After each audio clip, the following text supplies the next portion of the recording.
سے بڑا بیوقوف وہ ہے جو یہ دعویٰ کرتے ہیں کہ یہ دنیا خود بخود بن گئی ہے، انسان خود بخود بن گئی ہے۔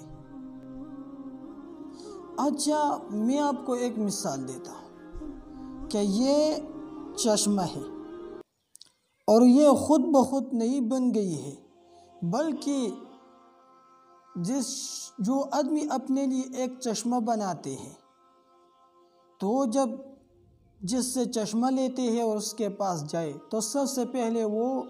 فریم لیتے ہیں اس کے لیے، پھر اس کے بعد وہ شیشہ لے کے اس کو کاٹ دیتے ہیں، اس کے بعد وہ اس فریم میں لگاتے ہیں۔ تو اس چشمے کے لیے کہ جو چھوٹا سا چشمہ ہے اس کے لیے اتنا مشقت کرنا پڑتا ہے اور یہ خود بخود وجود میں نہیں آ جاتی ہے۔ تو یہ دنیا اور اس کے بیچ میں یہ جو مخلوق ہے یہ کس طرح وجود میں آئی ہے؟ اور اللہ تعالیٰ قرآن کریم میں فرماتے وَفِي أَنفُسِكُمْ، تمہارے نفسوں میں، اپنے نفسوں میں سوچ اور فکر کرو،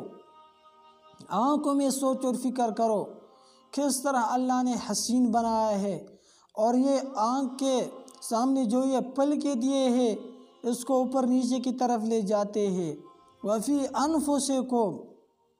اور دوسرے آیت وَلَقَدْ خَلَقْنَا الْإِنسَانَ فِي أَحْسَنِ تَقْوِيمٍ، ہم نے انسان کو بہترین اور خوبصورت سانچے ڈھانچے میں بنایا ہے۔ تو اپنے بدن میں سوچ کرو، اللہ نے آنکھیں دیے ہیں، اللہ تعالیٰ نے اتنا خوبصورت بدن دیا ہے، اور اگر اس میں انسان سوچ اور فکر کرے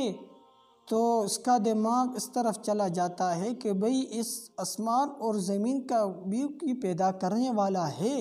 لیکن جو عقل سلیم ہو، وہ اس بات پر سوچ اور فکر کرے تو اس کے دماغ میں یہ بات آ جائے گا کہ اس کا بھی پیدا کرنے والا ہے۔ وَفِي كُلِّ شَيْءٍ لَهُ آیَةٌ تَدُلُّ عَلَىٰ أَنَّهُ وَاحِدٌ، ہر چیز میں اللہ کے قدرت کا نشانی موجود ہے،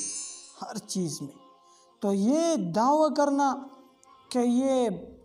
نظام جو ہے یہ خود بخود بن گیا ہے، یہ سب سے بڑا بیوقوفی ہے۔